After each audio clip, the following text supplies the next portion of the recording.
Start.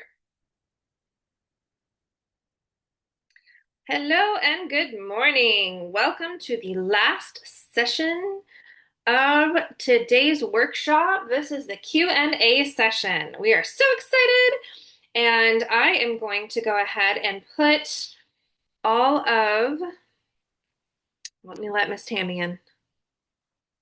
Where are you at? There we go. Ta-da. Okay. Let's make sure she gets in here. Good. Okay, Miss Tammy, I see you're in here. You're muted and your camera's off, but you're here. So we are going to do a Q&A session. That means we're going to ask each other questions.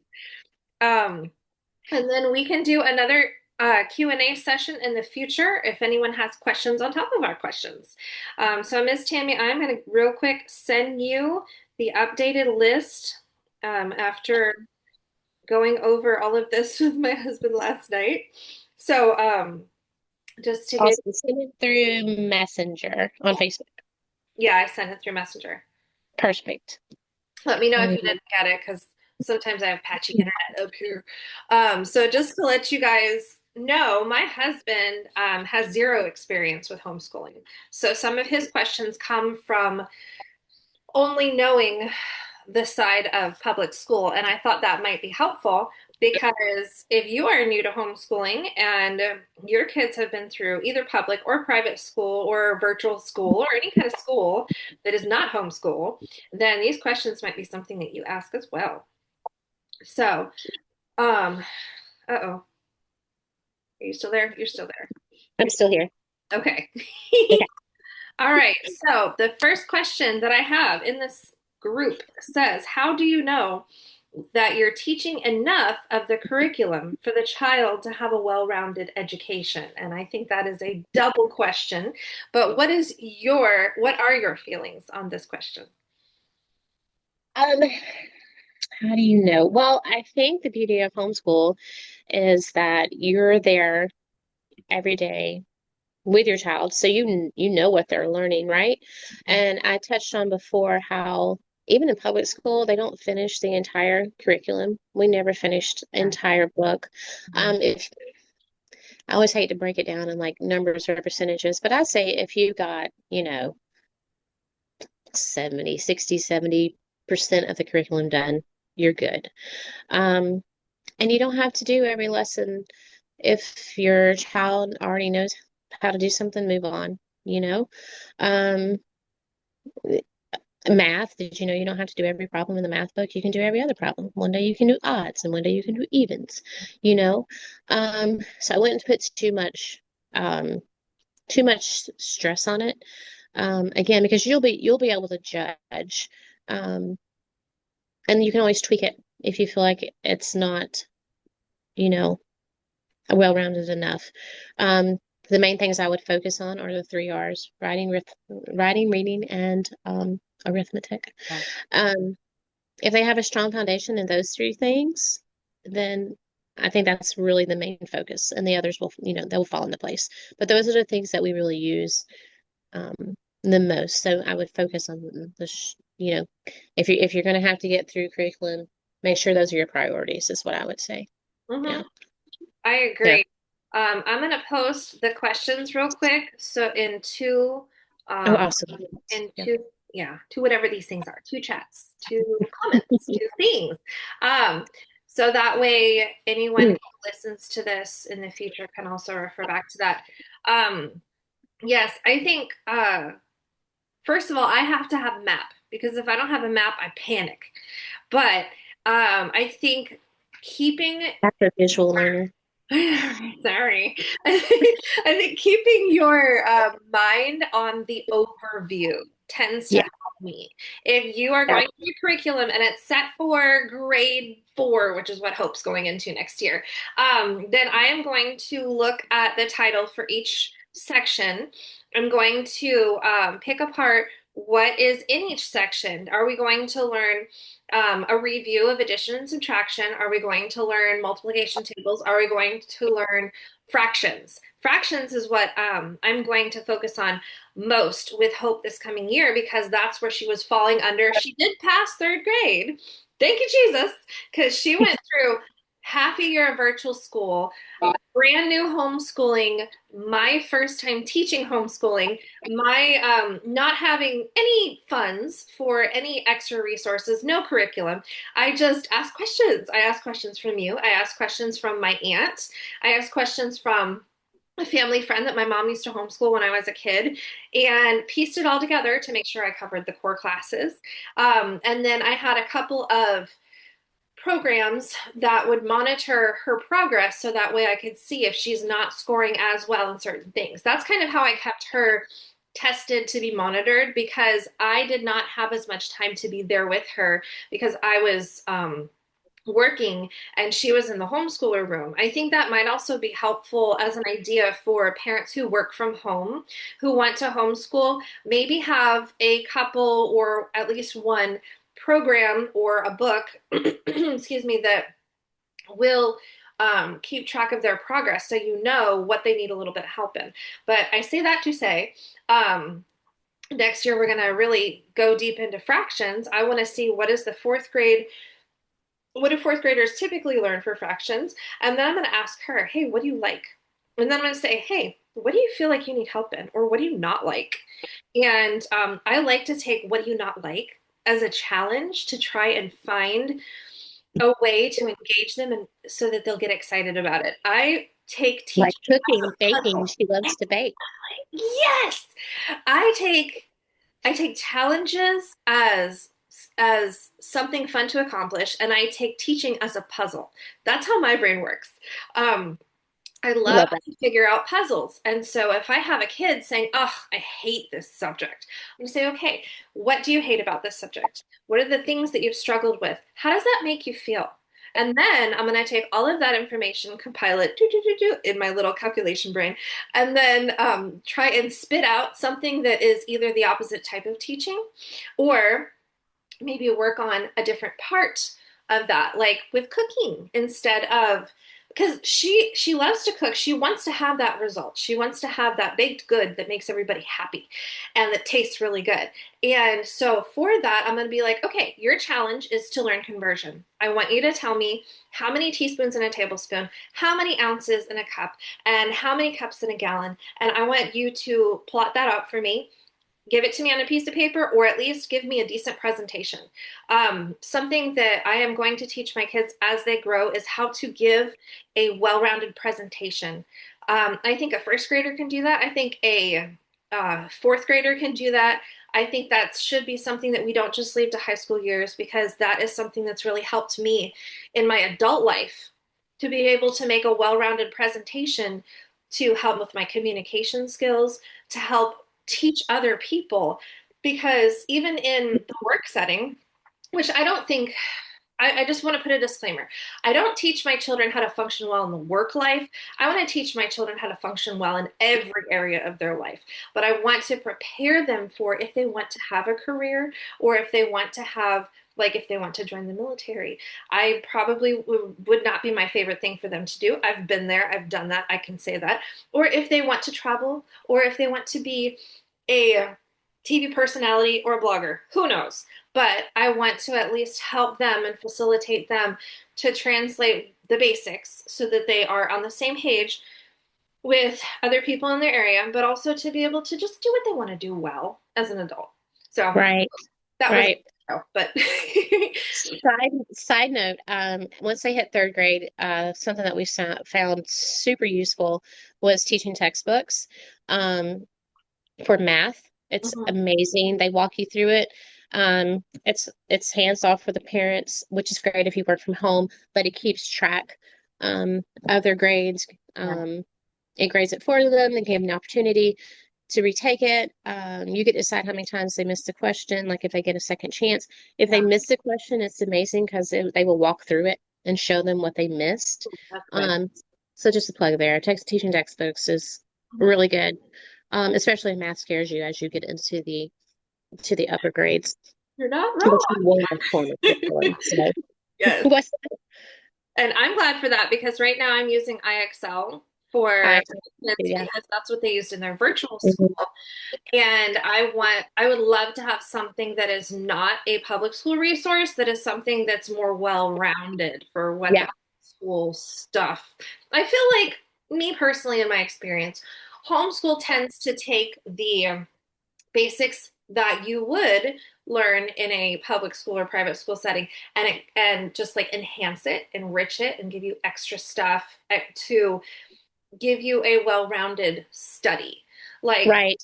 how we learn US history instead of just science, social studies. You know, social studies is the Right. basics of what's going on around you and kind of how you got there. But if you take US history, then you're like, oh, so this was the date, this was the time, this was the thing that happened, and that's how we got here. Um, like on the 4th of July, we found the Kids of Liberty video of what happened on the 4th of July and why do we celebrate it. And I was like, yay, my little nerd Yes. teacher self is so happy right now. But what were you going to say? Sorry. Oh no, I was just saying we've done that before too. That is another great resource. Liberty Kids, Magic School Bus. Hope is addicted All to the Magic School animation. Bus. Like right now, the kids are like, can we watch something else? And I'm like, all right, fine, we'll save it for a year. But Magic Treehouse books, those are great. We used to read those. Yeah. Oh, I was gonna say too, like, the great thing too is like we can move at our own pace. Um, and we can school all year. We can take a lighter load. For us, throughout the last, I don't know, 10 years or so, we homeschool year round, but we put more emphasis. Actually, it's kind of opposite of a lot of people, but in the summer, because it's so hot anyway, and we're going to be inside. And we take more time off, or that allows us to take more time off around the holidays and in the fall, yeah. which is when we like to travel and stuff. So there's so much flexibility. And if you think about it, public schoolers, they spend the first, what, month or so just reviewing what they learned last year, Yeah. you know, whereas as homeschoolers, we don't have to have that gap. We can just keep going, which is sometimes why we get ahead, maybe, you know. Um, so that's another advantage. Mhm. Um, I will. it's yeah, I yeah, went I want to see what my schedule looks like next year, but since we share my oldest with his dad in Florida for the summer, I'm thinking it might be nicer for us to take that time while he's not with us to do our homeschool. And then once he's here, it makes less time of a gap for my kids to not be in that learning mode. So hmm less review at the end of the year, but also, yeah, so we can have more freedom with our time during the holidays because and I love to be able to just kind of learn about holiday themed things without having to throw math yeah. in there, you know? I mean, maybe we Oh, might be like, oh, this yes, kind of relates instead of like, we must have a math lesson today. Um, exactly. You know what? For math today, we're gonna go bake cookies, yes, Christmas cookies, exactly. Ah, right? I love it. I think too, the great ability too is, I have a child with special needs, and early in his years, we were at the doctor's office and hospitals way more than we were at home. And then the beauty of homeschool is they just took their stuff with them, and we did it in the waiting room. It was fine, and they didn't have to miss school or anything because of that. So Yeah. yeah, that can curriculum it can get done no matter where you are, but Mhm. don't stress over it.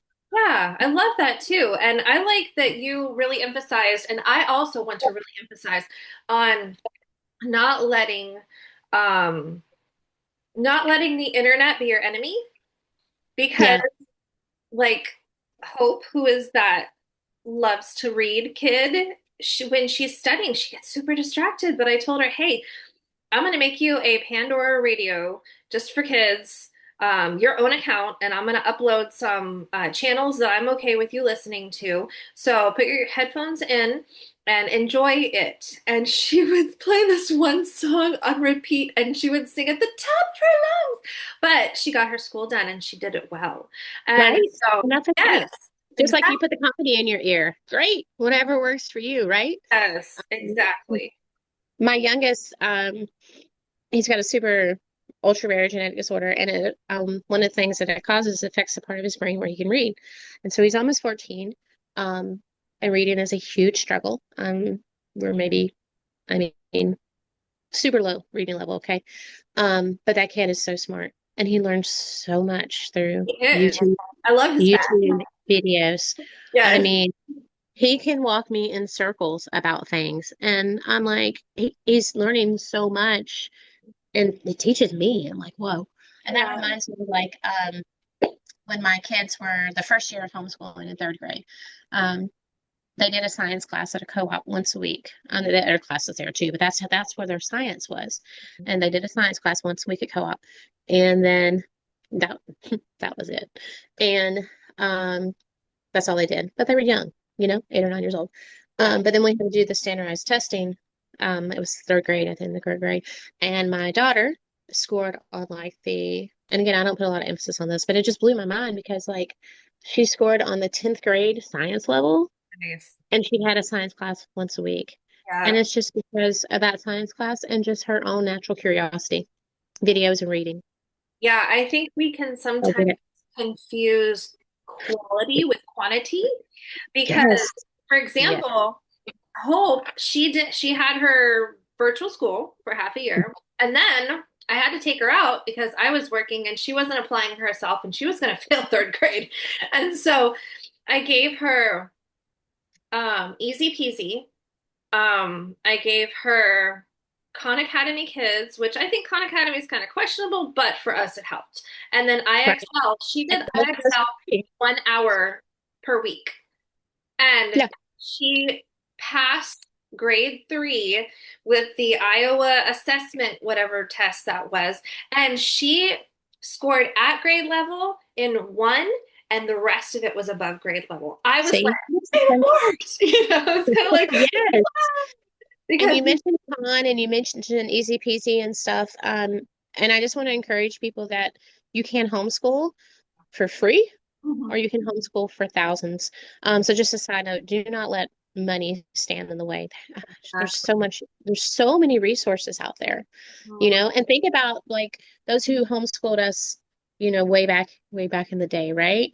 Um, they had library books and Mhm. stick in the sand approach. Wikipedia. So, yeah, for sure. Yeah. Exactly. I learned from books and it was dry, but I got it. So Oh, yes. you turned out great. Jesus. Okay, so the next question we have is what is average cost range for a quality curriculum? Now, being on the money side, I can imagine that would be a loaded question, but what's your experience with that? A cost of a quality curriculum. I think that depends on what you consider quality. What are you looking for? Um, what is your mindset? Again, I think you can get a beautiful education with hardly any money involved at all. But then there are educations, like classical conversations. Uh, we did that for several years. Beautiful program, beautiful program. When she hits the high school years, it gets super expensive. But it may be worth that to you, especially if you know that your child wants to head down the college path. We knew one that our children were not headed that direction. We had one that wanted to go in tech school. Um, and so he was able to dual enroll at age 16. Um, but we just knew that's not the path they were going to go. So we didn't want to invest that money or that time into something that probably, I mean, there would have totally been benefits from it. But it wasn't our end goal for them. Yeah. So just be careful, just like you can get caught up in fads. There are fads in homeschool. I'm not saying classical conversation is a fad by any means. It's a beautiful program. Download the timeline song. But um, don't think that the more expensive the curriculum is, the better that it is. It goes back to how does your child learn? What does your child get excited about? And base your curriculum around that, whether it's a $10 workbook or a $100 math lesson. Um, I don't think the dollar amount plays any significant role, honestly. Yeah. Yeah, I think that's a great answer. I love that you brought up two things, dual enrollment and tech school. So my oldest was panicking. He's the one who does not like ELA because he doesn't like how long it takes to write. Um, He'll read great, but he does not like writing. And he was stressing out because he wants to build things when he grows up. And I said, okay, great. You could have an engineer um, degree, and then you can build anything. Your engineer degree, you can make buildings, you can make cars, you can make things that make things, whatever you want to do. And then I was thinking as he grows, he's not going to want to sit in a classroom that long. How is this going to work? I don't want to squash his dream, but is there a different way that we can handle this situation and him still keep his passion and be able to do what he loves? And tech school popped into my mind, bing, because my brother and my dad, um, they do major appliance installation and repair. So they fix air conditioners, they fix kitchen equipment, like restaurant kitchen equipment and stuff like that. And I've watched them go to their little tech school things, get their credits, and then build their stuff. And my dad got an electrician technological whatever.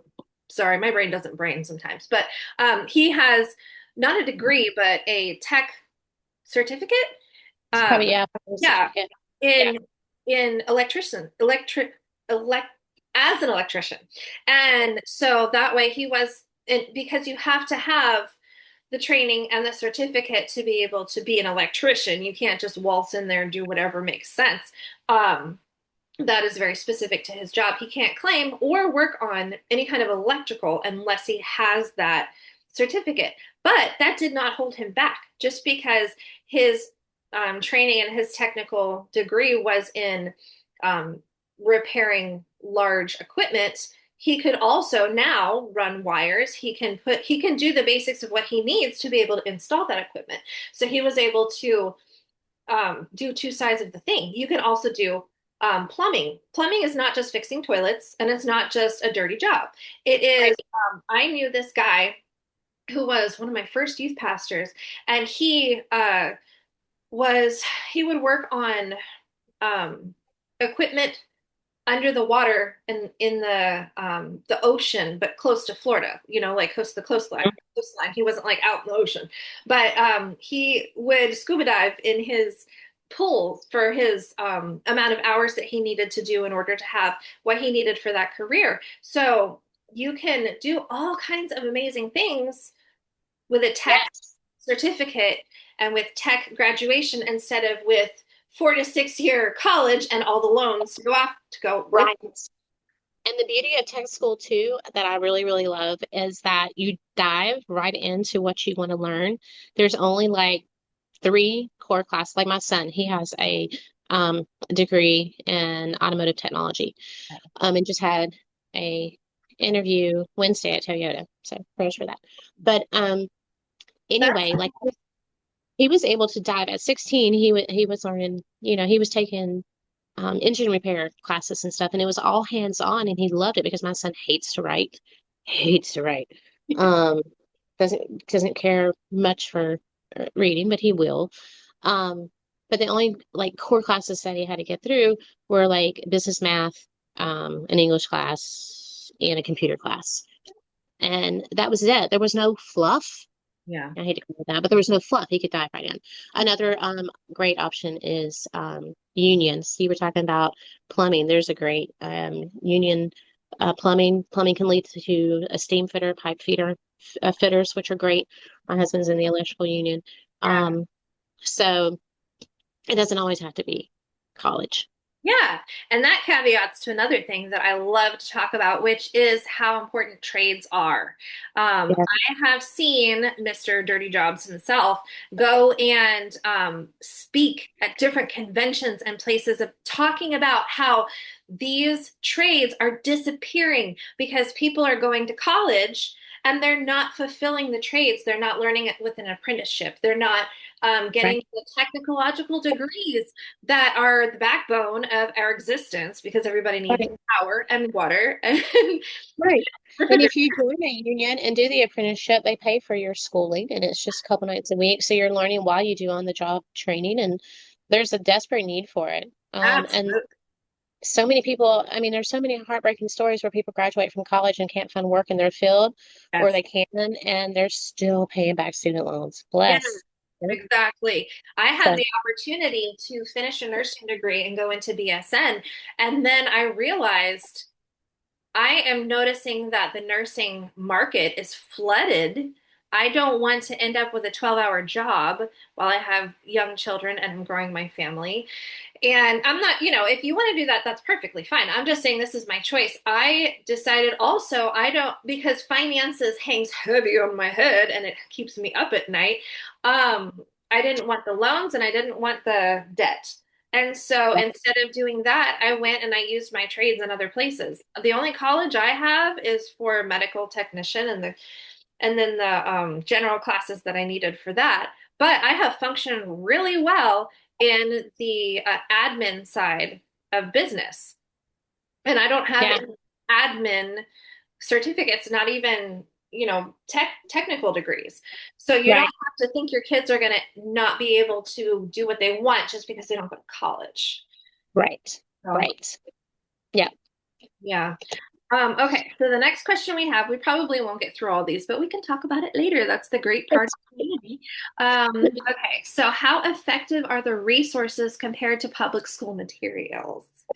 So, how effective are the resources? Oh my goodness, what a loaded question. This came from a person who's just completely outside, and for homeschooler, we love you. We love you, new people. We will not take this as rude. But for homeschooling to be compared with public school, it doesn't compare because it's so much more. That's my answer on that. Um, so I don't know. Do you want to add anything to that? well, I think you hit the nail on the head. I, Yeah. yeah, yeah, It's just, yeah, it's like once you get into homeschooling, then you understand that your children will not only meet the benchmarks, they will succeed, and they will also have a mindset to succeed instead of and I say this gently, instead of the sheep mentality, you will have the shepherd mentality. You will have the take lead. It's not going to hold me down. I will conquer and accomplish. And I think that is one of the things that helped me step from being a very sheltered homeschooler into joining the military, into having a very nice paying job, and then deciding to retire from life. And now I'm a homeschool mom. um, talking about that, I just read something the other day, and this little boy came home from school. He was about 5, 6 years old, and he handed a note to his mom, and he said, "Mom, this is from my teacher," and she said, "Only you could read it." So the mom opened it up, and she read it, and she got tears in her eyes, and she folded the letter back up, and she said, "The teacher says that you're a genius, and they don't have the resources and the ability to teach you, so I'm going to teach you here at home." And that person was Thomas Edison. He found the note years later and it opened it up and it did not say that. It said that your child was mentally like deficient or however they worded it back then, Yeah. and they were not able to teach them. Mm. And we're talking forever ago, right? And again, stick in the sand. Um, look how Thomas Edison turned out, and you know he didn't have public school and he didn't have $1,000 worth of curriculum. So, yeah. Exactly. That's a very good point. He did not have $1,000 worth of curriculum. I love that too. And it reminds me of earlier um, when I was putting together my presentation, really making a point of how our attitude sets the tone for our child's learning and acceptance of what they're learning. If we go into this as ready to take on this challenge and to use it for growth and for what we need, then the kids will also take it on as a challenge that they can overcome, not a challenge that's going to be too big and swallow them whole. Uh, Right. so I love that part of homeschooling because we can take them through it holding their hand instead of, there you go. I love you. I'll see you later. Please survive. So, Yeah. which is maybe not everybody's experience, but it's quite a few experiences. Yeah. The whole Yeah. surviving school, surviving how you're treated, surviving how the teachers treat you, how your peers treat you, really Right. play a heavy impact on mental health and stability of our kids. Their minds are sponges and they are For very sure. fragile, Yeah. And I think making a strong person as an adult really helps of how parents lead them. So, let's see what next. How do I monitor my child's progress compared to a school schedule with built-in regular testing? I think this is easy because you're with them all the time. You're monitoring it every day. You can see on a daily basis what they are and aren't grasping, and you can take it at their pace. You don't have to have a test to show you because you're their teacher. You Right. know. And you can verbally test them by saying, hey, Totally. what is this? What is 249 plus 375? Write it down if you have to, figure it out, tell me what your answer is, and then we can talk about it. I Yeah. like, Yeah. so let me see. Ah, what are benefits of using a curriculum versus piecing together resources? Some people really do enjoy just a box curriculum. Open it up. It tells you what to say. Um, it's got your skills and everything lined up for the day. And if that's you, that's great. Um, but again, I think that is a very rare scenario. I Mhm. think you're going to find that you're going to end up picking and choosing what Yeah, works for you. The more confident that you get. yes, I Um, agree. yeah, I did that at the beginning, and also I kind of built on what I observed as a kid. I think first stepping foot into the situation, it gives you some boundaries, it gives you some guidelines to go by. But then I find myself, and I've seen so many moms get to a point where they say, "We can learn more about this," or yeah, we can dig a little bit deeper. I think yeah, that might be the defining moment because I think a lot of homeschool parents, when they first step off, they may want a curriculum because they um, are not familiar with teaching. But right. then you might get to the point where you say, okay, we can dig a little deeper. We can use other resources. And then also, as you get familiar with your homeschool community, you'll see what other people use and how other people Yeah, do things. And then you can adapt to right. that. And you can kind of make it as like a live um, situation where it progresses and gets better over time. Yeah, for sure. So, For like, sure. As your confidence grows and after you learn your child. Yeah, yeah. yeah. Okay, so let's see. Sorry for my squawking eagles in the background. I think Gracie's having she might be playing in the bathroom. What are the best hours, daily and weekly to homeschool? So this question came from, hey, what are prime learning hours for a child? That depends, really. Um, I know everybody has their mindset. We have to do first school first thing in the morning, first thing in the morning, first thing in the morning. And if that's you, that's great. Um, when you have teenagers, you're going to learn that you do school in the afternoon, okay? Because they like to sleep and their body needs to sleep. So some of it, I would say the younger they are, yeah, probably hit the ground running in the morning. That's when they tend to be most energetic, right? But you know what? It doesn't have to be in the morning. Do what works best for you. You can do it in the afternoon. Um, you can do it in the evenings. You can do it on a Saturday. You can do it on a Sunday. Um, that's the beauty of it. Whatever works for you. When we were little, we did do school right after breakfast. I guess the formal part of school right after breakfast. Now that mine are older, we wait until the afternoons. Sometimes we would put off some math lessons until Saturdays when Dad was home, so he could help with that. It was Nice. cool. Mhm. Yeah, Yeah, yeah, with Hope, what I did is I gave her blah blah blah. I gave her the online tools in the morning, and then in the afternoon, after I was done with work, after we came home and we had lunch, then any self-paced things, hands-on things, things that were not computer that were kind of tracking her and guiding her, I would do that in the afternoon because then I had more mental clarity to do it. mhm, Also, I for my schedule in general, I'm the person that has 10 alarms that go off throughout the day to keep me focused. Um, I like to set my end goal. I don't want to be working on homework after 5 p.m. I just don't. So we're going to do as much as we can in the morning. Our crunch time is between lunch and dinner. After Yeah, dinner, whatever's not done, we're not going to do anything else. If it's right. important to the subject so that they learn it, they will do it the following day or they will have homework on the weekends. And but if it's not imperative to the subject, it's done. We're done. Go play. I'm done. Right. It's okay. It is okay if Right, you don't right. get it all done in one day. It is okay. Yes, It is, it's okay. absolutely. And Now that's this one, encouraging too. Oh, go ahead. no, you finish your thought. I was just going to say that's encouraging too for like parents who do work from home. Maybe you have to um work at your computer from 9 to 11. That's okay. You can start homeschooling after nap or when the baby naps. Yeah. Um, so that and that again, that's the beauty. So don't feel like, oh my gosh, I can't do it first thing in the morning. If that doesn't work for you, that's okay. Yes, I think especially with new babies, it needs to be Yeah, to mothers to not have that pressure. So we've yeah. got 4 minutes and 36 seconds. So let's do one more. Okay. Unschooling. How do I make sure my child is learning the right things to be prepared for adulthood?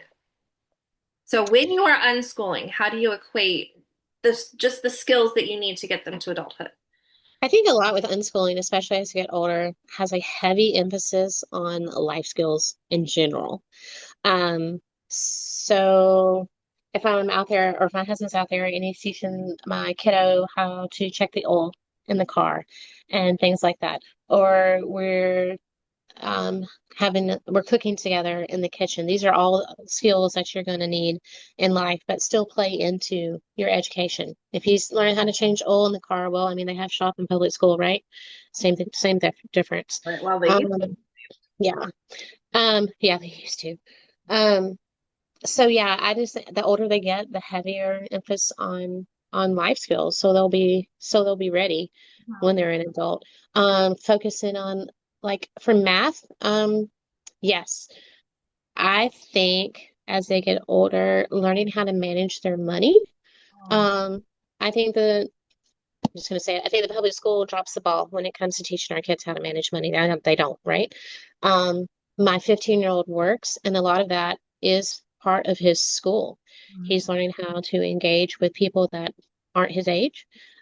He's learning how to engage with people who maybe see things differently than him. He's learning how to engage with authority outside of me. Um, he's learning um, how to budget. Um, he's learning big adult life things. Um, and it's great too. I think that these kids can learn these things and make these mistakes while they're at home. Because we'd rather them make mistakes while they're at home, where the house is full of grace and they can try again, versus when you get out there on your own and you make a mistake, it's a lot harder, to pick back up and come off. So a lot of it's trusting your intuition. You know what I mean? If you just, like you said, if you see the end goal and be like, okay, what do my children really need to know? And then you go with that, you know. If they really need to know, like I said, money, well, you focus on that through practical skills, and they'll be fine. They'll Yeah. be fine. Hmm. Interestingly enough, my husband, who is a banker, had this community event that he volunteered to go, and a couple of people at the branch he was working at also volunteered to go, and they taught high schoolers and middle schoolers how to budget. And I think that might have been through a local school, but I have not seen that very often. I pray Yeah. that comes back around and that becomes more of a thing. I think because I have heard more homeschoolers complaining about life skills in college that maybe the colleges are listening, or not the colleges, the high schools. Maybe the high schools are listening and they're realizing they need to make sure that kids learn life skills. But Right. how great is it that our kids who are learning these things in their daily homeschool time can also teach their friends when they grow up too? Yeah. So, And you retain more when you teach it. yeah. So, Yep. yeah. All right, well, we've got 1 minute left. So thank you to everybody who is joining us or will join us. This was so much fun. I had fun. Um, Me too. and I look forward to doing this more often. The next time we are able to, because we have to fit it around life, but the next time we are able to do a workshop, we'll be super excited to share new things and talk about new subjects and maybe get a little further down that list of questions and add some to it. So, anyway, thank you, everybody. We love you guys. We are here for you. Please reach out. Yes. Let us know. And we just look forward to growing this community. So we'll see you later. Bye. Bye.